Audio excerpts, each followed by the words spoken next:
Good morning. I have just attended the 46th ASEAN Summit and related summits here in Kuala Lumpur, Malaysia. The summit was once again an opportunity to discuss among our fellow ASEAN member states and partners how we should navigate our future together. This amidst the various geopolitical and economic challenges that we face nationally, bilaterally, regionally, and globally. We discussed significant international issues and emerging challenges that not only impact our nation, but also the entire region, especially the West Philippine Sea. I reaffirmed that the Philippines will continue to defend our sovereignty, sovereign rights, and jurisdiction in the West Philippine Sea in accordance with international law. We continue to strengthen our partnerships with all countries who share our values and our commitment to peace and the rule of law. The leaders of ASEAN agreed to work as a whole towards the further advancement of ASEAN community building. We adopted the ASEAN Community Vision 2045, which sets out the future direction of ASEAN over the next 20 years, along with its accompanying strategic plans. We are collaborating with our partners to narrow development gaps and to promote inclusive growth, particularly for the marginalized, the underdeveloped, and vulnerable communities. We acknowledge the Complementarities Initiative, which maps the similar goals of the ASEAN Community Vision and the Sustainable Development Goals. We reaffirm the importance of the Treaty of Amity and Cooperation in Southeast Asia. And this is the code of conduct which governs the interstate relations in the region. To prepare our country and our region for the future, the economic front must also be developed. ASEAN continued to demonstrate resilience with a growth of 4.7% in 2024, higher than the global average. The leaders and I talked about the impact of the imposition of unilateral tariff measures, which pose a threat to a region as economically integrated as ours. We welcomed the establishment of the ASEAN Geoeconomics Task Force, which is an ad hoc specialized high-level advisory body which provides real-time analysis, strategic foresight, and actionable policy recommendations to support relevant ASEAN sectoral bodies. We reaffirmed ASEAN's collective commitment to a rules-based, open, inclusive, transparent, and non-discriminatory multilateral system. We strengthened our trade with external partners with upgrades in the ASEAN Trade in Goods Agreement, amendments in our free trade agreements, and utilization of the Regional Comprehensive Economic Partnership. We welcomed the issuance of the Joint Declaration on Economic Cooperation between ASEAN and the Gulf Cooperation Council.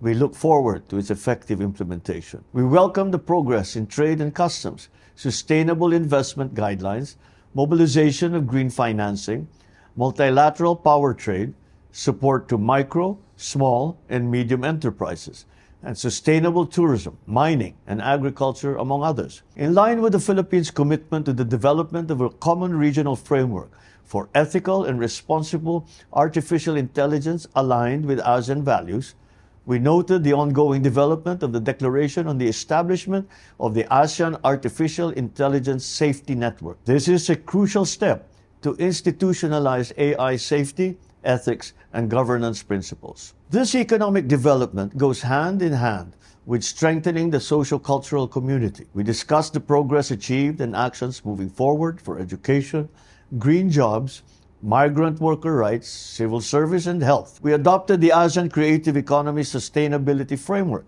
which is a roadmap for balancing economic growth, social inclusion, cultural preservation, and environmental sustainability. Once again, the ASEAN leaders and I had a fruitful interface with the representatives of ASEAN Youth, where I highlighted the Philippines' hosting of the 14th Senior Officials Meeting on Youth and the ASEAN Youth Climate Action and Disaster Resilience Conference in Manila. That was recently as part of the government's commitment to the young people of ASEAN. I also encouraged the youth representatives to harness the full potential of technology for the region's development while keeping an eye to the challenges that this new frontier brings, particularly on the misuse of information and artificial intelligence. On the sidelines of the summit, I took the opportunity to engage leaders to discuss bilateral cooperation in strategic areas of mutual interest. I met with the leaders of Lao PDR, Thailand, Vietnam, Cambodia, and Kuwait.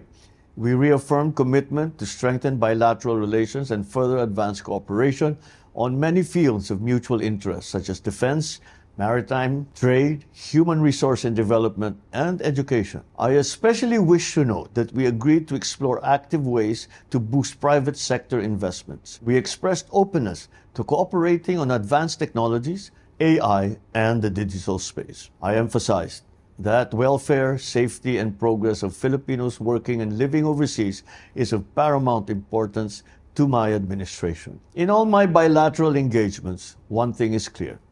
We have to continue to cooperate and to work together to navigate a future that presents us with many opportunities together with many challenges. The Philippine delegation and I are grateful to Malaysia, the chair of ASEAN this year, and our generous host for the successful 46th ASEAN Summit. As the 2026 chair of ASEAN, the Philippines looks forward to building on the gains of Malaysia's chairship and carry ASEAN forward as we navigate our future together. Maraming salamat at magandang umaga po.